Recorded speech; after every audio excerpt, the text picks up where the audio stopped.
Ma'am, with the President prioritizing the Independent People's Commission Act, does the ICI still have the President's confidence? Yes, still. Wala pa naman po yung batas eh.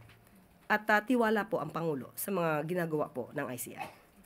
So kahit po na-mention na po ni Ombudsman Boying Remulla na posibleng ma-dissolve at kahit na sinabi ni former Commissioner Rogelio Babe Singson na walang pangil yung ICI, Malacanang still confident? Walang pangil in a way dahil walang contempt powers. Yes po, and the budget issues before. May budget na po. Nasa kanila po yung budget. At yung printer, even before may photocopier, heavy duty. Hindi lang po siguro napansin ni ating mahal na Secretary Babe Singson. Well, anyway, walang pangil. Hindi po naman ito gagawin ng ating Pangulo kung walang pangil.